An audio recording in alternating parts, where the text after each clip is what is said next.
Vamos hoy de nuevo a abrir nuestras Biblias por el capítulo 8 de la Carta de Pablo a los Romanos. Carta de Pablo a los Romanos, capítulo 8. Os recuerdo, mientras que lo buscáis, que cuando comenzamos con este capítulo dijimos que lo íbamos a dividir en varias secciones, 7 en total, cada una de las cuales contenía el asunto central del capítulo, que no es otro más que el de la seguridad de la salvación del creyente. Todo el capítulo habla de la seguridad de la salvación del creyente, pero en cada una de las secciones, en cada una de sus partes, esa seguridad se basa en algún aspecto distinto. Si tenéis abiertos Romanos, la primera sección iba desde el capítulo que dijimos, que ya la hemos estudiado, desde el versículo 1 al versículo 4. Versículo 1 al versículo 4. Y aquí la seguridad la tenemos porque dice el apóstol que todo cristiano ha sido liberado de la ley del pecado y de la muerte, versículo 2, liberado de la ley del pecado y de la muerte por la ley del Espíritu de vida en Cristo Jesús. Todo cristiano puede tener seguridad porque su relación con la ley de Dios ya no es la misma de antes. Ya no está frente a una ley que lo condena y que para él es una ley de muerte, sino que está en la ley del Espíritu de vida en Cristo Jesús. Primera sección. Segunda sección, desde el versículo 5 al versículo 13, en donde la seguridad, el apóstol nos habla ahí de la seguridad del creyente por la obra del Espíritu Santo en el creyente. Eso es una cosa adicional. Una cosa es nuestra relación con la ley. En segundo lugar, seguridad por la obra del Espíritu Santo en el creyente. Si vemos, por ejemplo, en el versículo 9, dice, si alguno no tiene el Espíritu de Cristo, no es de él. Pero si lo tiene y es consciente de la obra de ese Espíritu, puede tener seguridad de lo que es. Y finalmente, en la sección que estamos ahora, desde el versículo 14 al versículo 17, el apóstol sigue insistiendo en el mismo asunto y se centra en la seguridad porque todos los cristianos son hijos de Dios. El tercer aspecto. Seguridad por la nueva relación con la ley, seguridad por la obra del Espíritu Santo, seguridad porque todos los cristianos son hijos de Dios. Y el día anterior estuvimos hablando de lo que significa ser adoptados por Dios. Desde el punto de vista de Dios, todo lo que significa, Dios es el que adopta, Dios es el que elige para adoptar, Dios es el que paga la adopción, Dios es el que se responsabiliza del hijo que adopta, Dios es el que lo cuida, el que lo educa, el que lo disciplina, el que lo preserva. Desde el punto de vista de Dios, una enormidad de privilegios, y desde nuestro punto de vista, como hijos adoptados, en las manos de quien estamos, pues también muchísimos privilegios que tenemos todos. Hablamos de la adopción. Y el apóstol nos dice que cuando somos conscientes de lo que somos, de que somos hijos adoptados, pues eso nos lleva a clamar Abba, Padre. Y dijimos, el cristiano tiene seguridad porque ha pasado por un periodo, una etapa en donde estaba bajo un espíritu de esclavitud y de temor. En la conversión uno teme el pecado, uno teme el castigo, uno está bajo ese espíritu, bajo esa condición. Si ha pasado alguien por ahí, ya puede tener seguridad de lo que es, de que es verdadero cristiano, y puede tener más seguridad cuando después es consciente de que ha sido adoptado por Dios y puede clamar a Dios, Abba, Padre, bien de forma audible, porque aquí habla de clamar, o bien de forma interna, pero os ponía el caso de que lo que tenemos aquí es como el de un niño que va de la mano de su padre y en un momento determinado el padre lo toma en brazos y lo besa y lo achucha. No es más hijo por eso, ni es más padre por lo que ha hecho, pero la seguridad del niño de que su padre es su padre y verdaderamente lo ama, pues aumenta precisamente con eso. Bueno, pues hasta aquí hemos llegado, eso es el versículo 15. Ahora, hoy vamos a detenernos en el versículo 16, donde el apóstol nos da una prueba adicional más para la seguridad del creyente. Así que el apóstol sigue. Y esta que tenemos en el versículo 16, para algunos es la más gloriosa de todas, la más definitiva de todas, por así decirlo, pero no es la única, porque llevamos ya mucho tiempo viendo que hay otras muchas pruebas que nos permiten saber si somos o no cristianos, si somos o no hijos de Dios. Así que el versículo 16 vamos a comentar, pero antes, como siempre, hacemos la lectura de la palabra y pedimos la bendición del Señor. Romanos capítulo 8, versículo 14. Esta es la tercera sección de este capítulo. Dice ahí la palabra de Dios: porque todos los que son guiados por el Espíritu de Dios, todos y solo estos, son hijos de Dios. Todos los guiados por el Espíritu de Dios, estos y solo estos son hijos de Dios. Pues no habéis recibido el espíritu de esclavitud para estar otra vez en temor, sino que habéis recibido el espíritu de adopción, por el cual clamamos: Abba, Padre. Seguridad, primer versículo. Seguridad, segundo versículo. 16, versículo 16. El Espíritu mismo da testimonio a nuestro espíritu de que somos hijos de Dios. Digamos una prueba más. Y versículo 17. Y si hijos, también herederos, herederos de Dios y coherederos con Cristo, si es que padecemos juntamente con Él, para que juntamente con Él seamos glorificados. Vamos a pedir la bendición del Señor y ahora continuamos. Padre nuestro, una vez más, te damos muchas gracias porque podemos reunirnos libremente en tu presencia y podemos tener tu palabra abierta sin ningún problema, cuando tantos hermanos nuestros, tantos verdaderos hijos tuyos, se encuentran en otras condiciones totalmente distintas, mucho más penosas que las nuestras, con mucho más carencias que nosotros, con muchos más problemas por causa de su fe que nosotros. Te damos muchas gracias porque nuestras circunstancias son estas. Y al mismo tiempo, Padre, te pedimos perdón porque tememos que muchas veces nos amoldemos a nuestras circunstancias fáciles y cómodas y nos olvidemos no solamente de nuestros hermanos, que no deberíamos hacer, sino que nos olvidemos también de cuál debe ser nuestro testimonio con respecto a ti y con respecto a nuestra fe. Quizás por eso también, Padre nuestro, no tengamos muchas de las promesas que tú tienes y que nos muestras en tu palabra para tus hijos, quizás por nuestra falta de compromiso contigo. Te pedimos perdón por ello individualmente y como iglesia.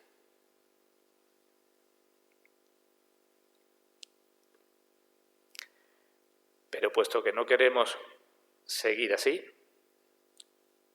pedimos, Padre, como tú también dices en tu palabra, que nos limpies y que tu Santo Espíritu nos fortalezca y que tú, que eres el Dios de toda gracia, nos des la gracia que necesitamos para que el mundo pueda verte por medio y a través de nosotros. En el nombre de nuestro Señor Jesucristo. Amén. Bueno, repetimos el versículo 16. El Espíritu mismo da testimonio a nuestro espíritu de que somos hijos de Dios. Y aquí quiero comenzar diciendo lo que ya he dicho en relación con otros versículos y en relación también con el capítulo 7. La enseñanza, el contenido de enseñanza que tiene este versículo es enorme y no podríamos detenernos, tendríamos que estar, creo que meses, descifrando y hablando de todas las cosas que aparecen aquí. Porque si os fijáis, aquí podíamos hablar del Espíritu, de la tercera persona de la Trinidad, y podíamos decir muchas cosas acerca de la persona del Espíritu. Podíamos hablar del modo como da testimonio. Podíamos hablar de que cuando da testimonio, si lo hace solo o el testimonio va acompañado de otros dones, de otras experiencias. Podíamos hablar de qué sucede con las personas que tienen ese testimonio. Podíamos hablar de cuándo es el momento en que el Espíritu da ese testimonio. Podíamos hablar si hemos de buscar o no hemos de buscar ese testimonio, o simplemente se nos da, o hemos de tener o no interés. Es decir, podíamos hablar de muchísimas cosas. Y de hecho hay muchísima literatura acerca de este versículo. Muchísima que es buena y, como siempre, muchísima, o mucha por lo menos, que es falsa. Sabéis que el pentecostalismo ha abusado, podemos decir, un poco de los dones del Espíritu Santo, y eso ha llevado a un tipo de enseñanza. Por otra parte, otras muchas iglesias cristianas, frente a ese abuso, pues digamos, han retrocedido y han tenido poco en cuenta el testimonio del Espíritu. Después hay también sectas que dicen barbaridades acerca del Espíritu.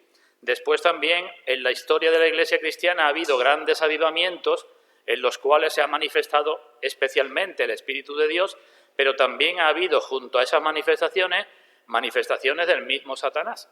Entonces todo eso hace que sea un tema amplio y que no es fácil de condensar como podéis imaginar. Yo he traído este libro en esta mañana y recomiendo que todos lo leáis. Se llama Los afectos religiosos. El autor es Jonathan Edwards, un gran hombre de Dios del siglo XVIII, una persona muy inteligente. Todo el que ha leído algo de él y es considerado como un cristiano muy brillante, pero además participó en grandes avivamientos.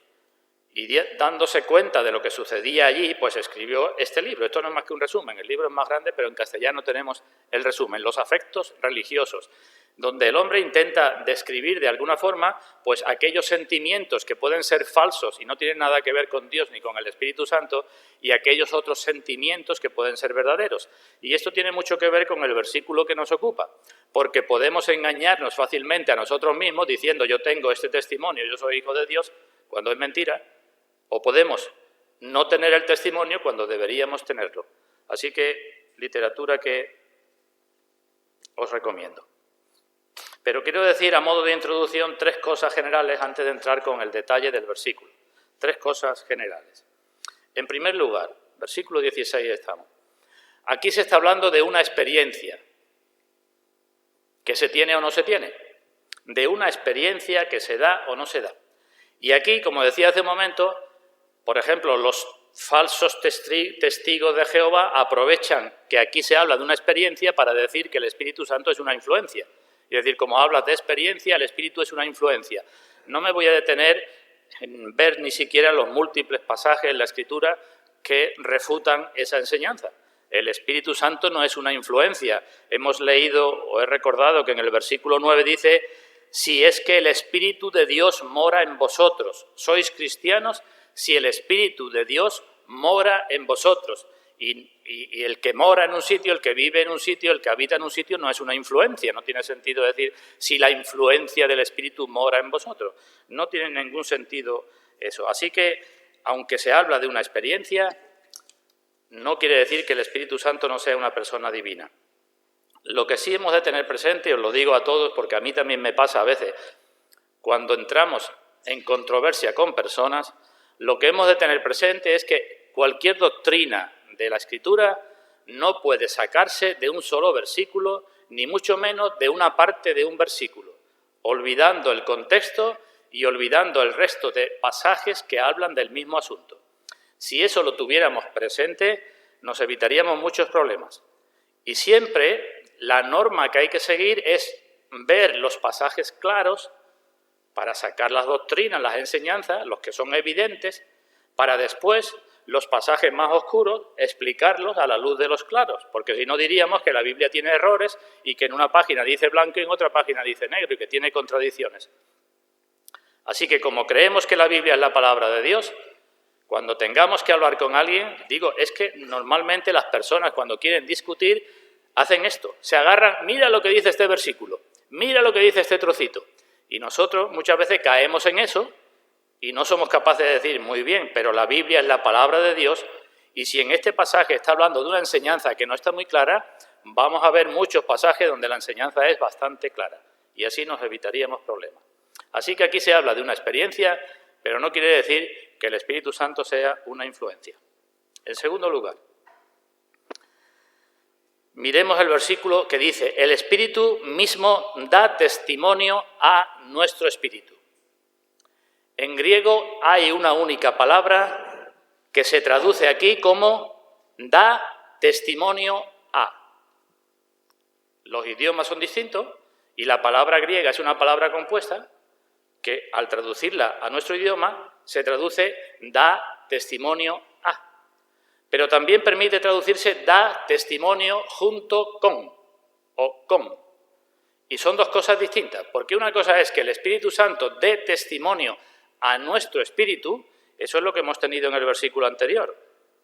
En el versículo 15, el Espíritu nos testifica de que somos hijos de Dios y por eso nosotros clamamos Abba Padre. Una cosa es lo que hace el Espíritu Santo a nuestro espíritu, pero otra cosa es lo que puede hacer el Espíritu Santo con o junto con o al lado de nuestro espíritu. Y dependiendo de que veamos el versículo de una manera, da testimonio a o da testimonio junto con, se pueden sacar enseñanzas distintas y no voy a entrar en todas ellas. Creo que es más correcto lo segundo que estoy hablando. El Espíritu Santo da testimonio junto con nuestro espíritu. ¿Por qué digo que creo que es más correcto? Bueno, la Biblia tiene base para eso. En el Antiguo Testamento y en el Nuevo también hay pasajes donde se dice que para que el testimonio sea correcto, hacían falta el testimonio de 2 o 3 personas, ¿verdad? ¿Nos acordamos de eso? Para que un testimonio sea correcto, el tuyo o el mío en un juicio, hace falta que testifique por lo menos 2 o 3 personas. Y el apóstol Pedro, en el libro de Hechos de los Apóstoles, en una ocasión en donde estuvo preso y tuvo que comparecer ante el concilio, dijo: y nosotros somos testigos suyos de estas cosas, hablando del Señor, dice: nosotros los apóstoles somos testigos suyos y también el Espíritu Santo, el cual ha dado Dios a los que le obedecen. ¿Sí? El apóstol Pedro también hace diferenciación y dice: nosotros somos testigos, nuestros espíritus son testigos y también el Espíritu Santo es testigo. Es decir, está haciendo esto mismo que estoy diciendo yo que podemos entender aquí. Algunos protestan contra esto y dicen: ¿cómo vamos a poner al mismo nivel el testimonio nuestro con el testimonio del Espíritu Santo? Eso es un orgullo por tu parte, poner al mismo nivel. Yo digo, ciertamente nadie por sí mismo puede testimoniar que es hijo de Dios, a menos que el Espíritu Santo haga algo en su vida. El hacerlo uno por su propia cuenta sería una locura o un engaño. Pero si el Espíritu verdaderamente guía, como hemos leído en el versículo 14, a todos los cristianos son guiados, todos, el Espíritu también puede dar testimonio con nuestro espíritu. Segunda cosa a modo de introducción. Y en tercer lugar, algo que creo que dije algún día, y es que la palabra que aquí en el versículo 16 se traduce como hijos, en el original no es la misma palabra que se traduce como hijos en el versículo 14. Leemos versículo 14. Todos los que son guiados por el Espíritu de Dios, estos son hijos de Dios. Hijos de Dios en nuestro idioma. Versículo 16. El Espíritu mismo da testimonio a nuestro espíritu de que somos hijos de Dios. La misma expresión, ¿verdad?, en nuestro idioma, pero en griego son distintas. Y se utilizan 2 palabras. Para la primera, versículo 14, la palabra es más hijos, si queréis, porque lo que está hablando ahí es de una relación legal. Si somos adoptados por Dios, hemos llegado a ser sus hijos. Se habla de la relación, digamos, en la ley o frente a la ley, mientras que en el versículo 16 la palabra más bien debería traducirse como niños, porque se habla de algo más interno, algo más afectivo. ¿Entendéis lo que he dicho, verdad? La realidad es la misma, se está hablando de lo mismo, pero desde 2 puntos de vista. Uno por el amor y otro por la legalidad. Y algunos aprovechan para decir que entonces hay 2 clases de cristianos, los que son niños y los que son hijos. Y sacan de aquí, por eso digo que hay muchísimas enseñanzas raras. Sacan de aquí que hay 2 clases de cristianos, que todos los cristianos son niños de Dios, pero que no todos los cristianos son hijos de Dios. Que los hijos están a otro nivel y siguen desarrollando su enseñanza diciendo que solo a los hijos son determinadas enseñanzas de la Escritura, a los niños no, que solo los hijos tendrán cierta recompensa, que los niños no, y ahí siguen desarrollando una enseñanza que digo que es falsa porque esto es falso, de que hay niños y hay hijos. Hay otros pasajes muy evidentes donde se nos dice, por ejemplo, Pablo en la carta a los Gálatas dice que todos los cristianos son, o sois, dice, hijos de Dios. Y ahí no hace distinción. Y el apóstol Juan en su primera carta, recordaréis los que conocéis la Biblia, habla mucho de hijos y de hijitos. ¿Nos acordamos? Mirad cuál amor nos ha dado el Padre para que seamos hechos hijos de Dios. Pues el apóstol Juan en su primera carta siempre utiliza, o casi siempre, la palabra niños. Entonces dice Juan, mirad cuál amor nos ha dado el Padre para que seamos llamados niños de Dios. Y no parece lógico pensar que Juan, el apóstol, no sabía distinguir entre hijos y niños. Así que olvidemos eso porque eso no es correcto. En definitiva, se está hablando de una experiencia.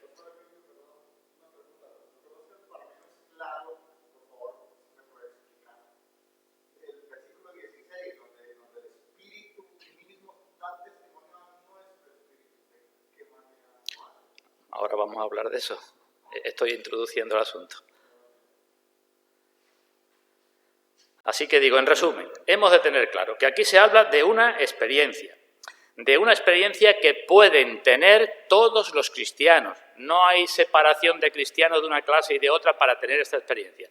De una experiencia que no solamente pueden, sino que deben tener todos los cristianos, porque es una confirmación adicional de que son hijos de Dios. Una confirmación muy importante, porque eso nos confirma en lo que somos, en los privilegios que tenemos y en las bendiciones que tenemos. ¿Vale eso, esa idea primera? Una experiencia para todos, posible, deseable, y es buena que la tengamos. Y no me voy a meter ahora en cómo se busca o si hay que buscarla. Voy a decir cosas que responden a lo que nos ha preguntado nuestro hermano y creo que puede responder a la curiosidad o al deseo de todos los presentes. Como hay tanto escrito, quiero decir que lo que voy a decir a continuación es un resumen de lo que dijo un puritano en el siglo XVII, creo que fue, Thomas Manton. Pero hay mucho más escrito acerca de esto. Pero voy a ceñirme a las enseñanzas de este hombre, que si queréis, bueno, pues también se pueden buscar las enseñanzas de este hombre. Así que vamos entonces al contenido del versículo. Entendiéndolo de esta forma, el Espíritu da testimonio con o junto con nuestro Espíritu de que somos hijos de Dios. Por tanto, si lo entendemos así, tendremos que ver cómo da testimonio nuestro Espíritu, una cosa, y cómo da testimonio el Espíritu Santo, lo que tú decías, ¿vale? Así que comenzamos primero viendo cómo da testimonio nuestro espíritu, porque dice que el Espíritu Santo da testimonio junto con el testimonio de nuestro espíritu. ¿Cómo da testimonio nuestro espíritu y nos podemos fiar de él? Bueno, pues lo primero que tengo que decir es que el testimonio de nuestro espíritu solamente es correcto y solamente es verdadero y solamente es fiable cuando procede de una conciencia renovada. ¿Nos quedamos con esa frase? El espíritu de cada persona puede dar testimonio, pero ese testimonio de ser hijo de Dios solamente es correcto y verdadero cuando procede de una conciencia renovada. Y puesto que hablo de conciencia renovada, voy a decir algo de conciencia y algo de renovada, para que no haya duda. En primer lugar, la conciencia. ¿Qué es la conciencia? Pues decimos, Dios nos ha puesto a todo el mundo en nuestro interior, podemos decir, un juez sustituto, un vigilante, un vicerregente, un espía, por así decirlo, en el buen sentido de la palabra. Ya en la carta a los Romanos, en el capítulo 2, el apóstol nos dijo que los gentiles que no conocen la ley de Dios tienen la obra de la ley escrita en sus conciencias, dando sus razonamientos, y la conciencia te acusa o la conciencia te excusa de lo que tú hablas, de lo que tú piensas, de lo que tú dices. Y eso lo tiene todo el mundo. Todo el mundo tiene esa conciencia. Dice en el libro de Proverbios que lámpara de Dios es el espíritu del hombre. En este sentido, hablar de conciencia, hablar de espíritu o hablar de corazón es lo mismo. Lámpara de Dios en nuestro interior es el espíritu nuestro, la cual escudriña lo más profundo del corazón. Por tanto, hacemos bien todo el mundo en prestar atención a nuestra conciencia, porque es la lámpara que Dios nos ha puesto y que escudriña lo que hay en nuestro interior. Hacemos bien en prestarle atención, porque si solamente prestamos atención a los juicios de las personas ven en nosotros lo externo, pero la conciencia ve en nosotros lo interno. Y la conciencia, el espíritu, dice Pablo en otra de sus cartas, ¿quién conoce las cosas del hombre sino el espíritu del hombre que está en él? Lo que hay dentro de mí lo conoce mi conciencia. Vale hasta ahí, ¿no? Pero ahora, la Biblia nos dice que mayor que nuestro corazón es Dios, mayor que nuestra conciencia. Si nuestro corazón no nos reprende, bien. Pero eso no quiere decir que esté la cosa perfecta, porque mayor que nuestro corazón es Dios, dice la Biblia. Y dice la Biblia que la conciencia, a medida que vamos creciendo, separados de Dios, la endurecemos y la cauterizamos. Eso también dice la Biblia. Dice Pablo, por ejemplo, en la carta a Tito, que para los puros todas las cosas son puras, pero para los corrompidos e incrédulos, para los incrédulos, nada les es puro, pues hasta su mente y su conciencia están corrompidas. Es fácil de ver. Si hemos tenido todos niños pequeños, quizás cuando nos tocó tenerlo no prestábamos tanta atención, pero ahora que somos un poco mayores es fácil de ver cuando un niño va perdiendo la inocencia porque va endureciendo su conciencia. Es fácil de comprobar. Cuando el niño pequeñito empieza ya a querer salirse con la suya, a tener mal genio, a esto, al otro, la conciencia se endurece. Y se endurece tanto, sigue diciendo Pablo, que algunos dirán que son hijos de Dios, que profesan conocer a Dios, cuando sus vidas demuestran todo lo contrario. Pero estarán tan endurecidos y tan engañados que dirán, pues yo soy hijo de Dios. Es decir, la voz de la conciencia que Dios nos ha puesto se puede apagar tanto para llegar a decir que somos lo que no somos. Por eso digo que para que el testimonio de nuestro espíritu sea correcto, tiene que proceder no de una conciencia, sino de una conciencia renovada, porque mayor que nuestra conciencia es Dios, y Dios, lo que Dios es, lo que Dios quiere, lo que Dios dice, lo vemos en su palabra. Así que la conciencia, si no es renovada, pues será engañosa. Conozco a personas, y probablemente vosotros también, que dicen, tengo la conciencia muy tranquila. Pero eso no quiere decir que tú seas bueno, ni buena, ni seas hijo de Dios. Tú puedes tener la conciencia muy tranquila porque la has endurecido tanto. Yo voy al supermercado y comienzo robando una peladilla y termino robando todo lo que pueda porque voy endureciendo mi conciencia. Y hay personas que cometen desmanes enormes y dicen también, yo tengo mi conciencia muy tranquila, pero eso no quiere decir nada, ¿verdad? Así que la conciencia se puede endurecer. También nos dice el Señor que nos exhortemos para que nadie se endurezca por el engaño del pecado. Dice el Señor eso, ¿verdad? Carta a los Hebreos.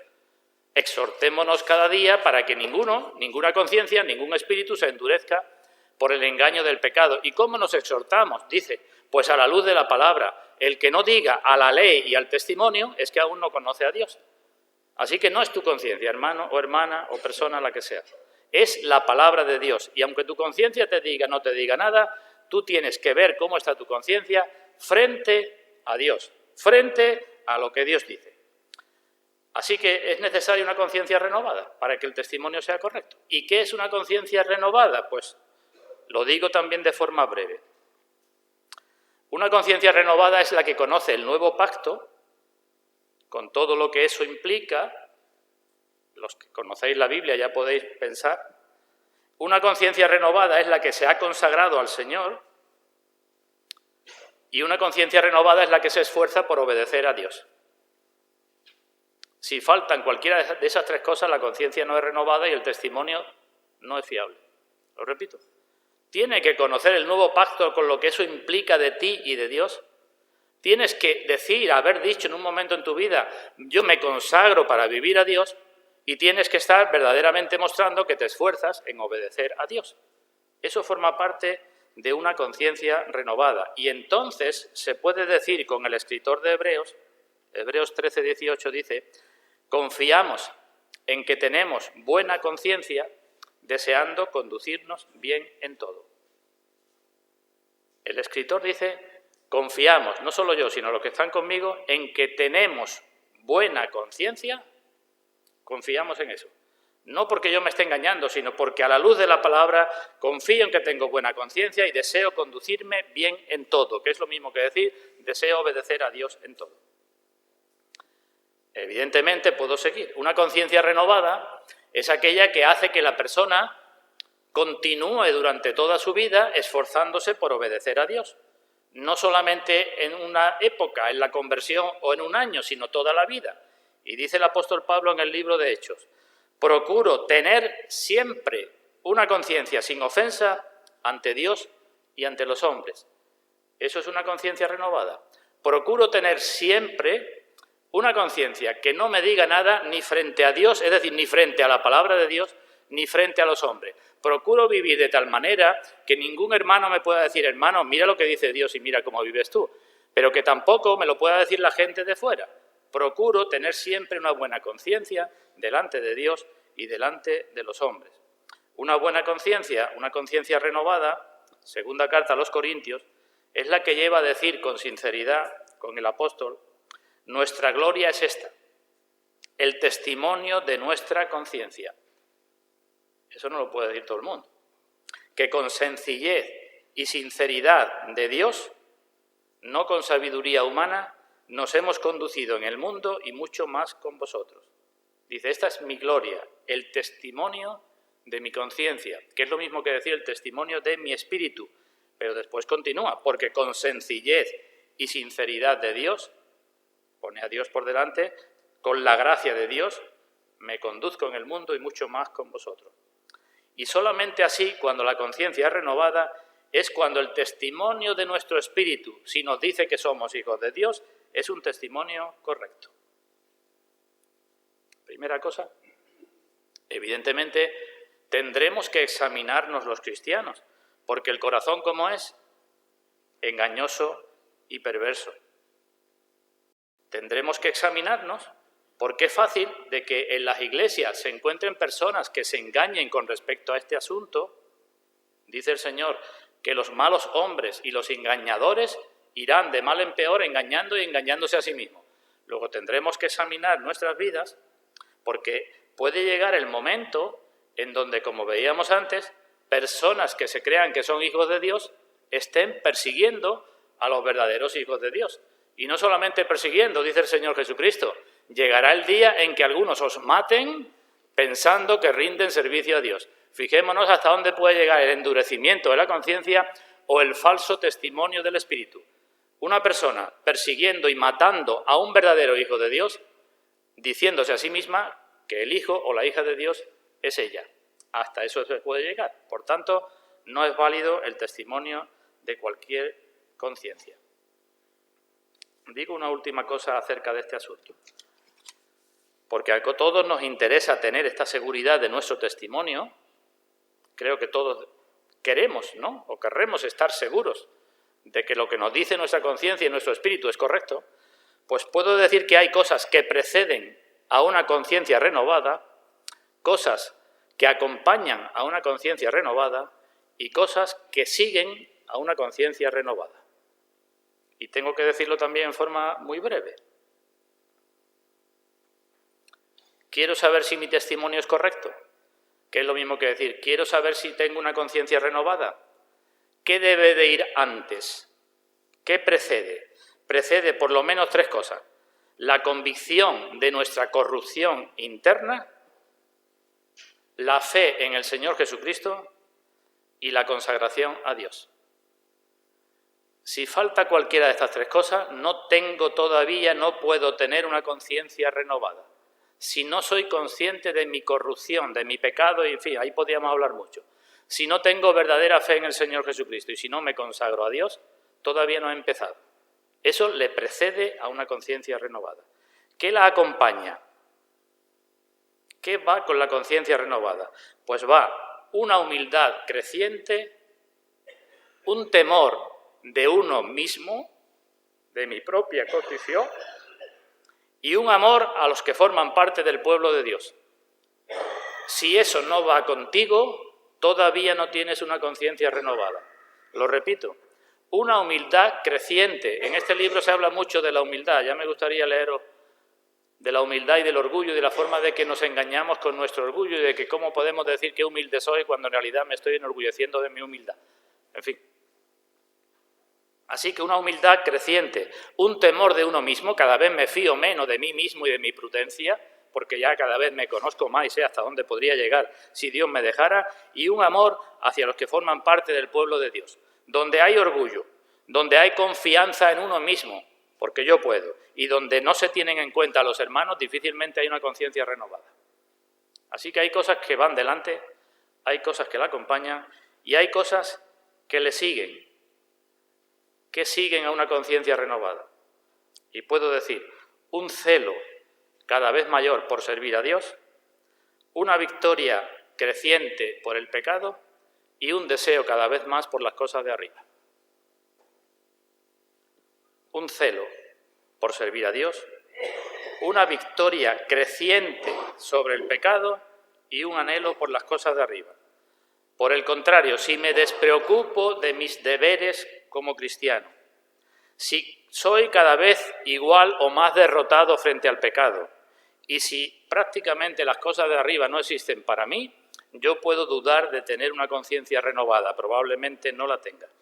Pero si con todas nuestras debilidades, que son muchas, vemos que estas cosas se dan en nosotros, esto que he dicho antes, conocimiento de nuestra corrupción, fe en el Señor Jesucristo, consagración a Dios, humildad creciente, más entrega al Señor, si estas cosas se dan en nosotros, a pesar de nuestras debilidades, podemos fiarnos del testimonio de nuestro espíritu. Y si nuestro espíritu nos dice que somos hijos de Dios, pues debemos dar muchas gracias a Dios por ello. El Espíritu Santo, el Espíritu mismo, da testimonio, junto con nuestro espíritu, de que somos hijos de Dios. Ya he hablado del testimonio nuestro, el interno. Vamos ahora al testimonio del Espíritu Santo. ¿Cómo lo hace? ¿Cómo nos da esta seguridad? Pues también aquí se podían decir muchas cosas.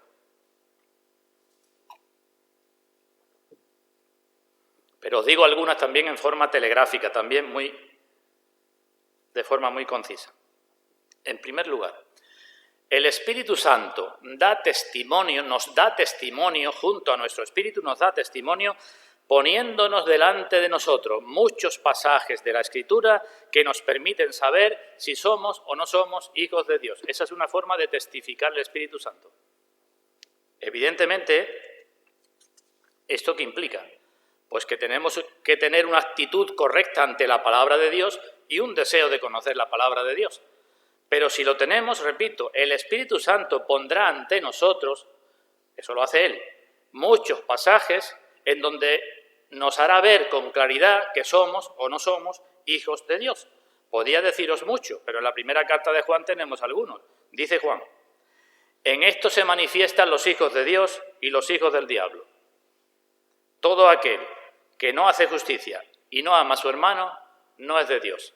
Más claro que eso, cuando el Espíritu Santo me pone eso por delante con todo su poder y me dice, hay hijos de Dios y hay hijos del diablo, y en esto se manifiesta el que es de Dios y en esto se manifiesta el que no lo es.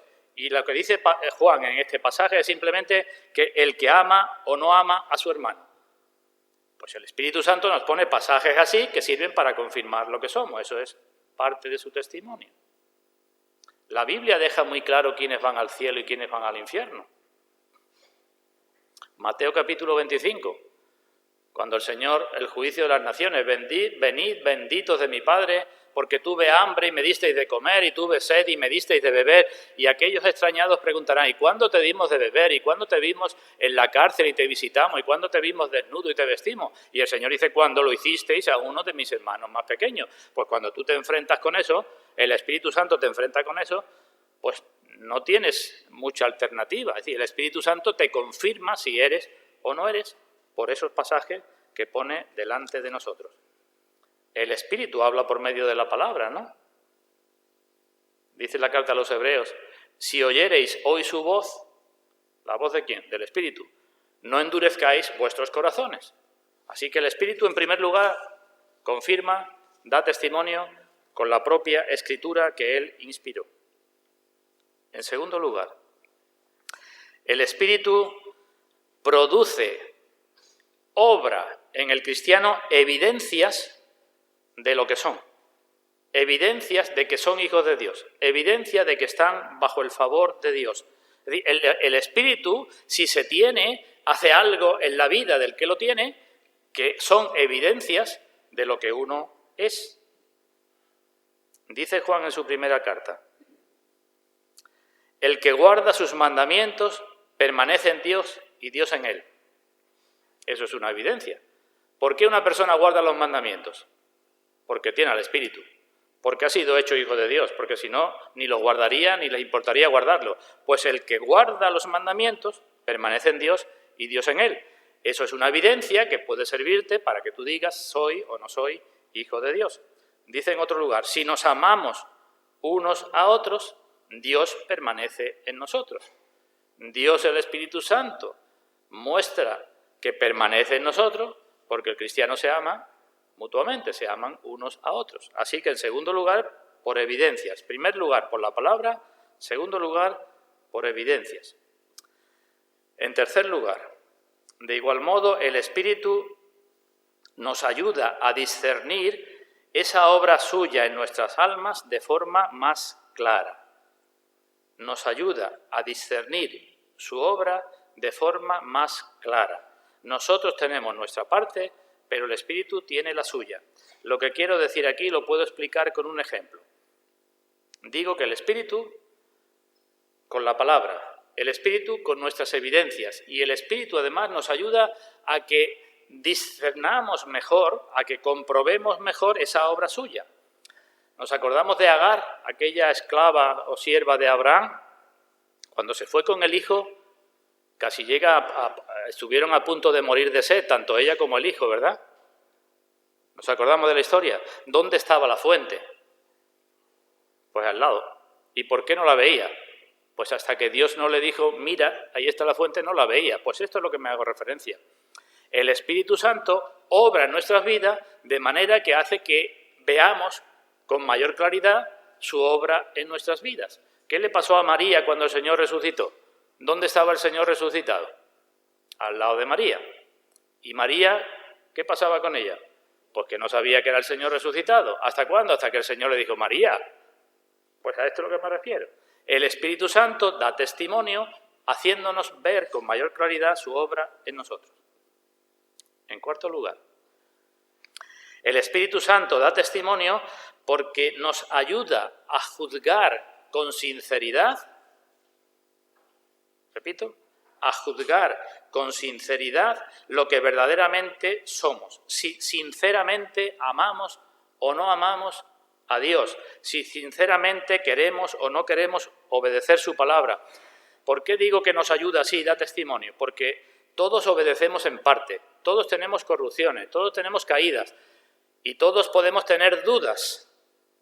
Pero el Espíritu Santo, para que no nos quedemos siempre con las dudas, nos ayuda a que nos juzguemos correctamente y a pesar de nuestras debilidades podamos decir con exactitud, soy hijo de Dios. En quinto lugar, el Espíritu Santo da testimonio porque nos da confianza para concluir lo que somos.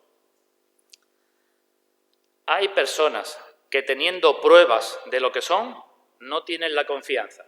Cristianos cuyas vidas han cambiado, pero no tienen esta confianza. Y hay personas que no tienen pruebas y confían sin tener que confiar. Pues lo que estoy diciendo es que el Espíritu Santo a sus hijos, a los hijos de Dios, da confianza para que concluyamos lo que verdaderamente somos. Dice Juan también en su primera carta, nosotros sabemos que hemos pasado de muerte a vida, ¿en qué? En que amamos a los hermanos. Y dice, nosotros sabemos. Eso es una conclusión con confianza. Nosotros sabemos. Tengo evidencias de la palabra, pero ya lo sé. Y eso no es orgullo, ni es una confianza presuntuosa que no sabe lo que dice. Eso es el que dice con seguridad, yo sé que he pasado de muerte a vida por esto.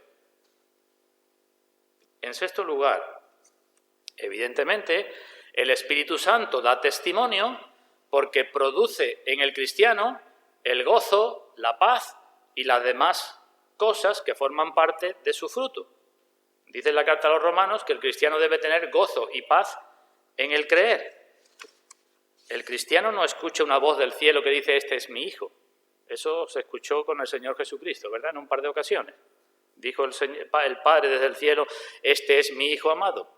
Nosotros no escuchamos una voz del cielo que nos diga, este es mi hijo amado, fulanito menganita es mi hijo amado. Pero tenemos un convencimiento pleno por todas estas cosas que estoy diciendo, porque la palabra nos lo dice, por las evidencias en nuestra propia vida, porque discernimos la obra del Espíritu Santo, porque juzgamos que esa obra es correcta, porque confiamos y porque tenemos el fruto del Espíritu. Y además de todo eso, y digo que esta enseñanza es muy larga, en séptimo lugar, el Espíritu testifica con nuestro espíritu porque de una forma interna, una forma interior, a veces muy fuerte, muy extraordinaria, muy conmovedora, acompañada de otros dones o de otras manifestaciones, y otras veces de forma más interna, más suave, más apacible, el Espíritu Santo nos confirma porque por una obra interna de muchos modos, Él nos dice que somos hijos de Dios. Claro está, esto es difícil de explicar, ¿verdad? Porque ¿cómo se pueden explicar sensaciones a una persona que nunca ha tenido esas sensaciones? No se puede explicar. Pero tenemos todas las pruebas que he dicho hace un momento de nuestro espíritu y todas las pruebas que sí se pueden comprobar con la palabra, con la Biblia, con las evidencias, con la obra del Espíritu. Esta última, podemos decir, es el espaldarazo, lo máximo, la gran confirmación. Pero no quiere decir que uno tenga que ser cristiano de 20 años ni cristiano perfecto para tenerla, porque yo conozco a cristianos recién convertidos que verdaderamente han sido capaces de decir, pues como aquel ciego del Evangelio de Juan, todavía no tenía mucho conocimiento ni de la obra del Espíritu, ni de la palabra de Dios, ni de nada de nada, pero era capaz de decir, yo solo sé que antes era ciego y ahora ve.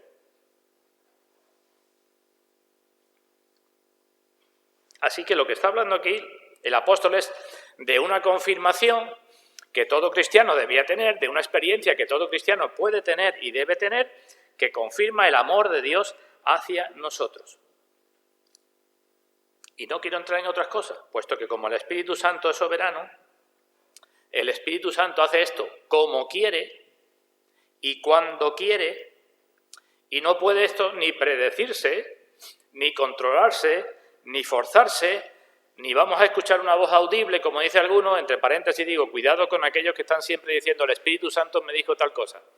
Cuidado con eso, que hay muchos, al menos puedo decir que no saben lo que dicen siquiera. Siempre el Espíritu Santo le está diciendo cosas. Este es, digamos, el testimonio pleno. Y este testimonio del Espíritu Santo se complementa con nuestro testimonio de nuestro espíritu, como he dicho antes. Y cuando esto es así, si tenéis abierto Romanos, que hoy no hemos movido la Biblia, tenéis todavía abierto, en el capítulo 9, dice el apóstol, verdad, versículo 1, Romanos 9:1, verdad digo en Cristo, no miento, y mi conciencia me da testimonio en el Espíritu Santo. ¿Veis ahí las dos cosas? Pablo dice con seguridad, verdad digo y no miento.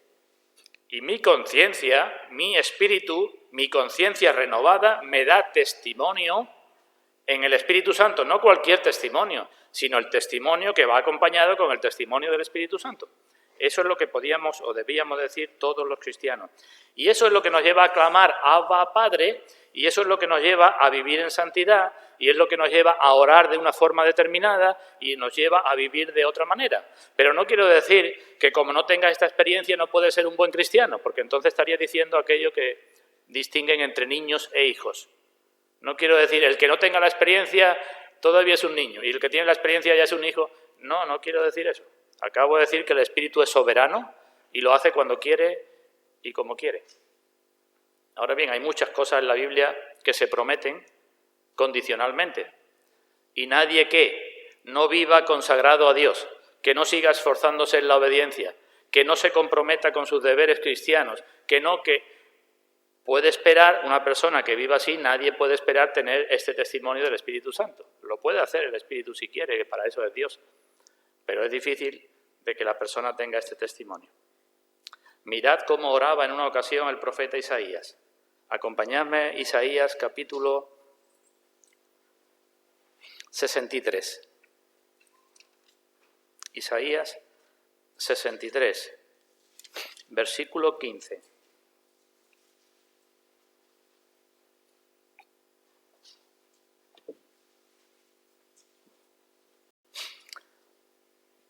Isaías 63, 15.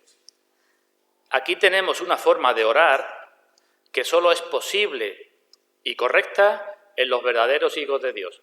No digo que los que no son hijos no puedan hacerla, harán, pero su oración es abominación delante de Dios, dice el libro de Proverbios. Pero fijémonos qué oración. Le dice el profeta a Dios, mira desde el cielo y contempla desde tu santa y gloriosa morada. ¿Dónde está tu celo y tu poder? La conmoción de tus entrañas y tus piedades para conmigo. ¿Se han estrechado? ¿Veis que eso es una forma que, si no se entiende bien, es casi una forma sin reverencia? Que una persona le esté diciendo a Dios, ¿dónde está tu celo y tu poder? ¿Que tú qué estás haciendo conmigo? Pero esto es correcto en una persona que tiene el testimonio del Espíritu Santo y que sabe que es un verdadero hijo de Dios, y que llega un momento que, buscando la gloria de Dios, no puede glorificar a Dios como quiere, y entonces se dirige a Dios de esta forma. Porque tú eres nuestro Padre, si bien Abraham nos ignora e Israel no nos conoce. Tú, oh Dios, eres nuestro Padre, nuestro Redentor perpetuo es tu nombre. Y ahora de nuevo, ¿por qué, oh Señor, nos has hecho errar de tus caminos y endureciste nuestro corazón a tu temor? Vuélvete por amor de tus siervos, por las tribus de tu heredad. ¿Vemos qué tipo de oración? Tenemos otra en el capítulo 64, versículo 8. Isaías 64, 8. Ahora pues, oh Señor, tú eres nuestro Padre, nosotros barro y tú el que nos formaste, así que obra de tus manos somos todos nosotros. No te enojes sobremanera, oh Dios, ni tengas perpetua memoria de la iniquidad. He aquí, mira ahora, pueblo tuyo somos todos nosotros. ¿Todos los cristianos tienen al Espíritu Santo? Pregunto. Todos los cristianos, por serlo, tienen al Espíritu Santo, ¿verdad? Lo sabemos, ¿no? El Señor concede al Espíritu. Todos los cristianos, por tanto, tienen el espíritu de consolación, porque el Espíritu es el consolador. Pero no todos los cristianos tienen la gran consolación que puede venir del Espíritu. Y eso es lo que Pablo nos está diciendo aquí en Romanos, que es bueno y que es deseable, aunque no podemos obligar a Dios que lo haga, es deseable de tener esa promesa. Y el verdadero hijo, pues ora de esta forma, se atreve a orar así, se apropia de las promesas porque sabe que puede ponerlas delante de Dios y decir, con mi pecado y con mi limitación, tú sabes lo que hay en mi corazón, tú sabes mis deseos, tú sabes lo más íntimo de mí, y entonces yo puedo pedirte de esta manera. ¿Ha quedado más o menos claro? El Espíritu da testimonio con nuestro espíritu, el nuestro da testimonio y el Espíritu da testimonio con el nuestro de que somos hijos de Dios. Digo que es un tema amplio y de nuevo repito, os aconsejo que leáis este libro, aunque pueda haber mucho más enseñanza. Bueno, pues concluyo con unas consideraciones finales también brevemente. 4 cosas voy a decir. En primer lugar, para los que no conocen, no saben nada de este testimonio. ¿Qué puedo decir? Pues los que no saben nada de esto, que no condenen ni censuren a los que dicen que ya conocen este testimonio, que ya lo tienen, porque también se da. Si una persona no ha llegado a experimentar algo, no llega a entender ese algo, porque no lo entienda o no lo haya experimentado, no puede censurar al que le diga que sí, que lo ha experimentado. Así que los que no saben nada, por lo menos, que no se dediquen a decir que los demás son orgullosos o soberbios, porque está hablando de algo que no sabe ni entiende. Más bien, ¿qué debe hacer la persona que no sabe nada de este testimonio del Espíritu? Pues creo que debe hacer 2 cosas. En primer lugar, examinarse para ver si es un verdadero hijo de Dios. Y he dicho antes que para eso tiene que ver su propio pecado, tener fe en Jesucristo, consagrarse a Dios. Examinarse, en primer lugar, si es hijo de Dios, porque igual no lo es, y por eso no puede saber nada de esto. Y en segundo lugar, cuando esté seguro de que es hijo de Dios, pues pedirle a Dios con insistencia que le haga tener este testimonio. Así de sencillo. Así que primer consejo, primer consejo, para los que no saben nada, que no censuren. Para los que dicen que lo han recibido, que ya tienen este testimonio, que alguna vez lo han tenido, ¿qué le digo? Que se examine. Aunque no te guste, examínate. Puede que no lo conozca, o puede que diga, pues una vez lo tuve, o 5 veces o 10 veces, porque es un testimonio que se puede repetir de forma digamos, el carácter extraordinario del testimonio se puede repetir. Pues si es así, examínate. Porque dice la Biblia que sobre toda cosa guardada, guarde tu corazón, y ya sabes que tu corazón es engañoso y perverso. Antes nos ha dicho el apóstol, y no voy a detenerme otra vez en esto, que si tu disposición es hacia la carne, que si tú lo que haces es pensar en las cosas de la carne y ocuparte de las cosas de la carne, y en esas cosas te dedicas, pues es muy difícil que sea verdad que tú digas que tú has tenido ese testimonio. Es imposible.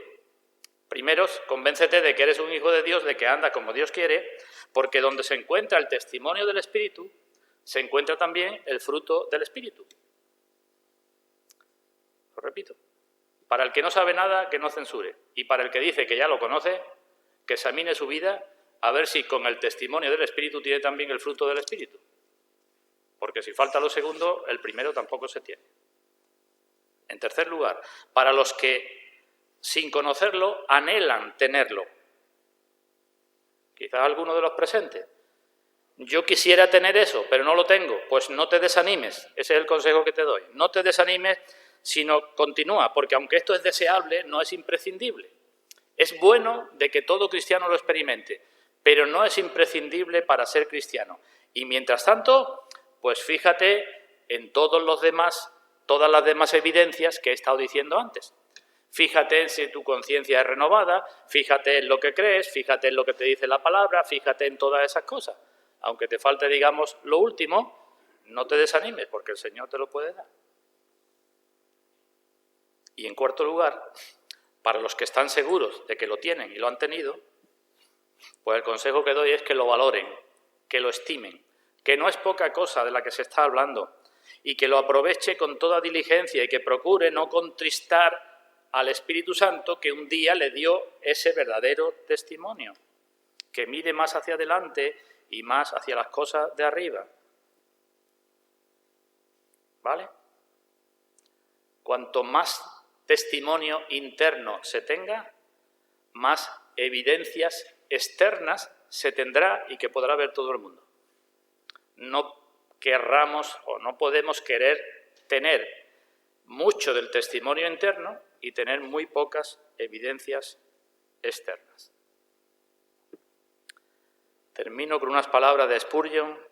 Acompañadme al libro del profeta Ezequiel, Ezequiel 34. En relación, este hombre, en Ezequiel capítulo 34, versículo 30, habló de esto que estamos hablando en esta mañana y os voy a leer lo que dijo. Ezequiel 34, 30. Dice aquí el Señor: y sabrán que yo, el Señor, su Dios, estoy con ellos. Es una promesa de Dios, ¿eh? Y sabrán que yo, sabrán, no intuirán, no dirán a lo mejor sí o a lo mejor no, sino sabrán con toda seguridad que yo, el Señor, su Dios, estoy con ellos y ellos son mi pueblo, la casa de Israel, dice Jehová el Señor. El Dios del pacto, el Dios que te ha metido en el pacto es el que dice esto, que es Señor de todo y es el Dios de todo. Dice, sabrán que yo estoy con ellos y ellos son mi pueblo. Esta es la seguridad que estamos hablando, ¿verdad? La seguridad que da el Espíritu Santo, el testimonio. Bueno, pues este hombre escribió así: ser el pueblo del Señor es una bendición excelente, pero saber que lo somos es una bendición consoladora. Ser del pueblo de Dios ya es una bendición excelente, claro que lo es, pero saber que uno lo sabe, que uno lo es una bendición consoladora, y eso es lo que promete Dios aquí. Sigue diciendo, una cosa es esperar que Dios esté con nosotros y otra cosa es saber que Dios está con nosotros. Son distintas, ¿verdad? Yo espero que en medio del problema Dios esté conmigo. Yo espero que una cosa es eso, y está bien que lo esperemos, y otra cosa es saber que Dios está con nosotros en medio del problema. Sigue diciendo este hombre, nos salva la fe, verdaderamente, pero la seguridad nos da satisfacción. Aceptamos a Dios como nuestro Dios cuando creemos en Él, pero tenemos gozo cuando sabemos que Él es nuestro y nosotros somos suyos. Eso es lo que dice aquí Ezequiel. Sabrán que yo soy su Dios y estoy con ellos y ellos son mi pueblo. Sigue diciendo, ningún creyente debe contentarse con una vaga esperanza, sino que debe pedir al Señor que lo guíe a la seguridad plena para que las cosas esperadas lleguen a ser ciertas. Ningún creyente debe conformarse con una vaga esperanza, sino que debe pedir a Dios, porque es promesa de Dios, que lo lleve hasta una seguridad plena para que las cosas que esperamos sean ciertas. Y termina este hombre con una oración a Dios que creo que todos podemos hacer para la gloria de Dios. Podemos terminar así, con esta oración. Dice, Señor, mándanos tal marea alta de tu amor que seamos arrastrados más allá del fango, de la duda y del temor. Manda tal marea alta de tu amor para que seamos arrastrados más allá del fango, de la duda y del temor. Pues hermanos, que Dios bendiga su palabra en todos nosotros.